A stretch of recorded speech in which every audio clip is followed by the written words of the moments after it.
Aujourd'hui, nous allons vous présenter quelques aspects d'un sujet très vaste, la guerre.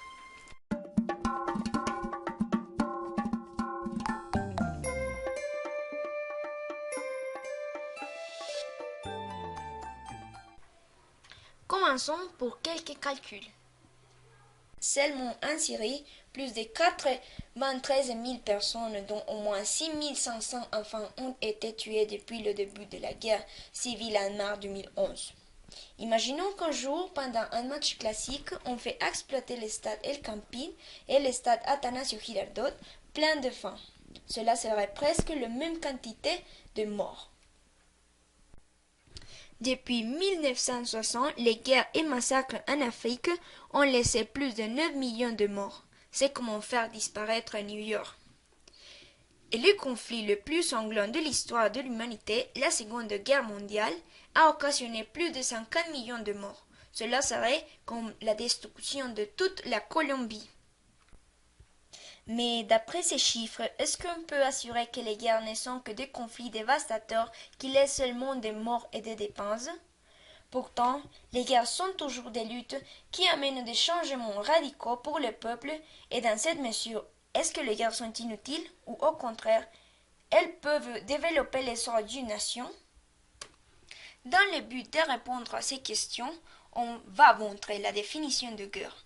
Ensuite, les facteurs qui y interviennent et finalement, quelques progrès technologiques issus des guerres.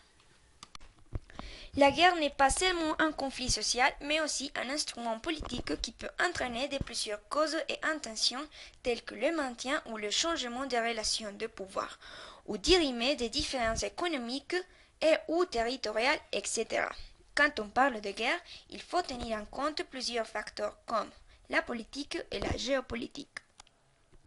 D'après le philosophe français Michel Foucault, le pouvoir politique issu de la guerre sert à maintenir l'équilibre de pouvoir qui a eu lieu au cours de la dernière bataille, c'est-à-dire l'action de la politique et de maintenir des relations de pouvoir et de domination qui sont produites dans la guerre, de sorte que les mêmes avantages acquis au cours du conflit perdurent. Ainsi, la guerre est un instrument pour imposer un changement de mentalité. Dans cette mesure, on constate que quand le peuple se révèle contre l'oppresseur, il y a une évolution dans la pensée des personnes qui, en utilisant la guerre, vont exiger de nouvelles formes de gouverner.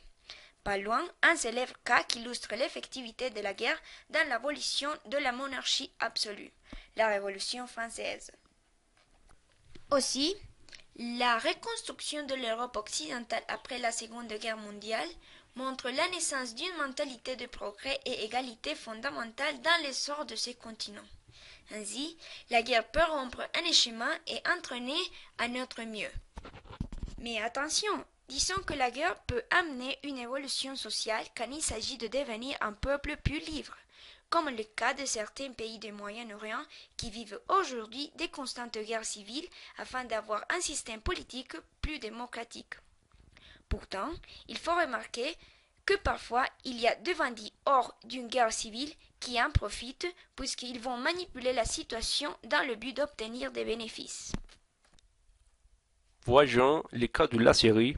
Une grande crise a commencé dans ce pays en 2011 en raison d'une série de manifestations contre le gouvernement. En fait, les divers groupes rebelles de la position affirment que le gouvernement est violent et sanguinaire et que les gens se sont levés contre lui. D'autre côté, le gouvernement syrien a déclaré que le conflit est une guerre contre le terrorisme, pas une guerre civile du peuple contre le président. Quoi que soit la véritable bataille, les réactions internationales liées aux révolutions arabes montrent l'hypocrisie des gouvernements occidentaux et quelques autres. Tel est le cas de la Russie et des États-Unis, deux pays qui ont intervenu dans la guerre civile de la Syrie sous le prétexte d'aider un pays allié et empêcher l'utilisation d'armes chimiques et la mort de personnes innocentes, respectivement. Cependant, ces pays, la Russie et les États-Unis, ont des intérêts propres. Maintenant, en ce qui concerne aux facteurs géopolitiques, cette science étudie les événements historiques qui ont eu lieu dans les espaces géographiques. En plus, elle nous donne les connaissances nécessaires pour planifier les actions dans l'ordre politique. Les États politiques sont des êtres vivants qui ont toujours la sensation d'insécurité. C'est pourquoi ils ont besoin d'adopter les mesures nécessaires pour assurer leur subsistance et en particulier pour continuer à maintenir l'hégémonie du pouvoir. À ces propos, les États politiques vont imposer leur volonté sur les États faibles. Les États les plus faibles sont ceux qui ne sont pas en mesure de reconnaître leur géographie et leur conscience est encore immature pour percevoir la richesse et le potentiel de leur espace. Du coup, c'est vraiment important de contrôler l'espace, soit de la terre, de la mer ou de l'air, parce que cela a des implications fondamentales dans la puissance économique d'un pays. D'où la guerre apparaît comme un mécanisme efficace pour conquérir les espaces. De nouveau, les actions américaines ont une forte orientation géopolitique. Si nous prêtons attention, nous verrons clairement que les États-Unis s'est introduit au Moyen-Orient pour son pétrole, en Afrique pour ses mines de métaux précieux et au Vietnam pour son désir infini de contrôler le versant de l'océan Pacifique. Aussi, on connaît les guerres sanglantes des puissances occidentales pour le contrôle total et effectif des matières premières de l'Afrique, dont plusieurs sont des métaux rares, tels que l'escadium, l'yttrium et l'antadite, employés pour l'haute technologie. En plus, la prépondérance de la Chine dans les secteurs de terres rares inquiète les pays occidentaux, qui cherchent à diversifier leur approvisionnement, d'autant plus que la Chine a annoncé en 2009 vouloir réduire ses quotas d'exportation de 2010. Par conséquent, l'Union européenne a convenu en juin 2010, lors d'une rencontre avec l'Union africaine, de mettre en place des investissements sur les infrastructures, notamment autour des bassins mineurs afin d'assurer un accès à ces métaux rares. Ces négociations de l'Union européenne avec les Africains, qui se tiennent régulièrement et dans une atmosphère amicale, abusent de la navette de ces dernières. En effet, derrière ces bonnes intentions des Européens et des Américains de vouloir négocier avec les Africains sur les matières premières stratégiques, se trouvent les armées européennes et américaines prêtant à tout moment d'entrer en action violente massive pour noyer dans le sang les populations africaines afin d'assurer leur contrôle effectif sur leurs richesses. Les exemples concrets et récents sont les tragédies sanglantes de la colonisation de la Côte d'Ivoire pour le cacao, le café, le pétrole et le gaz, la Libye pour le gaz et le pétrole de la RDC pour le cobalt, le coltan, le cuivre, le tantal, etc., par la France, les États-Unis et la Belgique. Pour conclure cette première partie, on peut souligner que les changements sociaux, parfois l'évolution de la pensée d'un peuple, peuvent se perpétuer politiquement grâce à la guerre. Néanmoins, il y aura des acteurs, disons étrangers au conflit interne d'une nation, qui vont manipuler la situation de guerre pour avoir une participation dans la politique des États en conflit et obtenir des bénéfices géographiques sur les ressources et le contrôle du commerce. Passons maintenant au dernier point, les inventions technologiques issues des guerres. Les deux guerres mondiales ont donné comme ressorti un grand nombre d'innovations scientifiques et techniques qui servent aujourd'hui dans la société. Parmi les inventions les plus remarquables, on a la création du sous-marin qui apparaît avec la nécessité de confronter l'immense armée navale britannique. Cette technologie se développe en grande mesure en Allemagne où sera utilisée pour enfoncer des centaines de bateaux alliés pendant la Deuxième Guerre mondiale.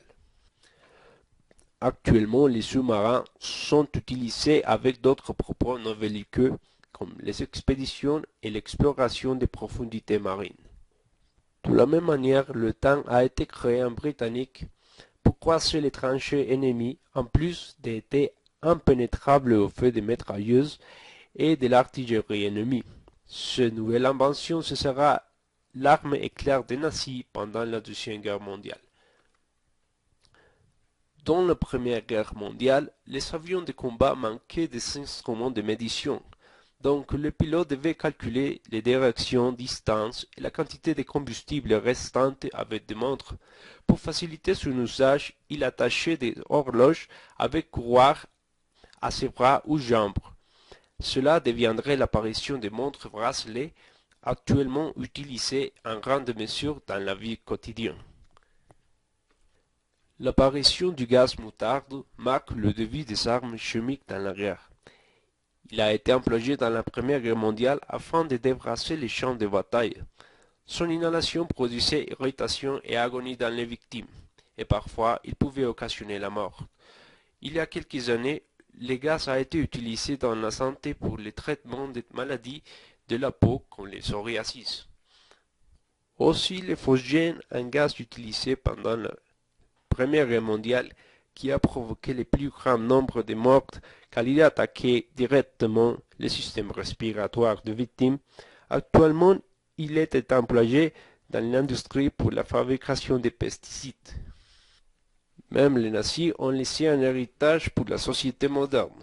En fait, la course à l'espace des grandes puissances comme la URSS et les États-Unis provient des projets allemands.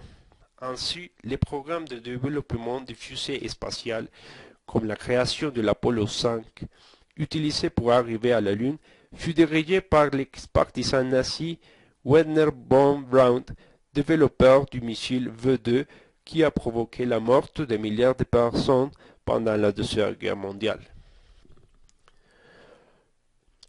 Le principe de fission de l'arme atomique développé dans le projet Manhattan qui a incinéré 240 000 personnes à l'instant, aujourd'hui est utilisé d'une manière contrôlée pour produire l'électricité en énorme quantité, ce qu'on connaît comme la fission nucléaire.